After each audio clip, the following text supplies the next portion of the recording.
Candidato a deputado federal pelo PSDB, Lobe Neto acredita em uma renovação no Congresso Nacional. Lobe também falou de nomes que serão bons puxadores de votos para seus partidos. Eu acredito que sim, embora há sempre assim, aquele que entra pela primeira vez, claro que não é o meu caso mas aquele que entra, a competitividade, a estrutura e hoje a maneira de fazer campanha está ficando cada vez mais reduzido a parte de mídia, de divulgação. Então não tem mais showmício, não tem mais várias maneiras de você fazer propaganda, não é? Então, é claro, quem já no fim, ele tem o nome muito mais na mídia, ele está muito mais, e mesmo na parte de estrutura, né? Então, às vezes, não tem uma renovação tão grande por esses fatores e esses motivos, mas é claro que terá. E eu acredito também não teremos grandes surpresas, como nós tivemos com o Tiririca ou com outro, acho que não terá grandes surpresas nesse sentido.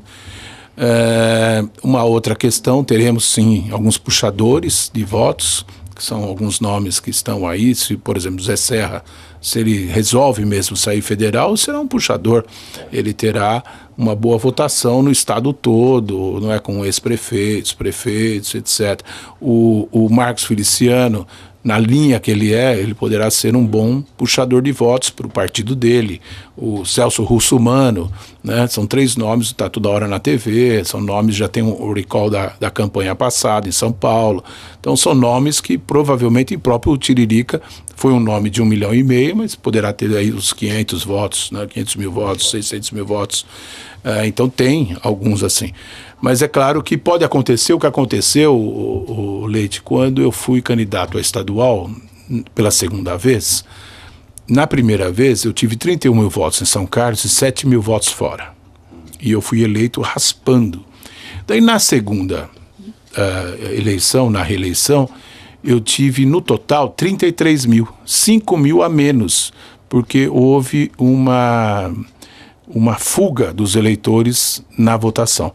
Então, com isso, diminuiu o coeficiente e diminuiu a votação para os proporcionais, principalmente, né? A nível municipal, o ex-deputado federal falou sobre o relacionamento entre o poder legislativo e executivo. Tem algumas críticas? Tem. São poderes diferentes, mas mesmo com as críticas que são importantes, críticas construtivas para melhorar cada vez mais a administração, a Câmara está apoiando. Aprovou praticamente todos os projetos com seriedade, analisando os projetos. Projeto que tem um pouco mais de dificuldade, manda de volta, melhora o projeto, aprova. Então eu acho que está tendo uma boa sintonia entre o Poder Legislativo, o Executivo, o Judiciário, na medida do possível, participa, ajuda, critica, fala, fiscaliza. Então é muito importante. E todos que amam São Carlos querem que São Carlos dê certo. Lobe Neto opinou sobre grandes escândalos recentes envolvendo o governo federal e fez críticas ao investimento do governo petista em outros países. Infelizmente, a Petrobras, como também aquele escândalo que teve do Correio na época do Lula, alguns pelo Banco do Brasil também, eram marcas tão importantes que nós temos no Brasil, marcas que valorizar, as ações na Bolsa valorizadíssimas e etc. E de repente a gente vê o Correio envolvido em escândalo, agora a Petrobras.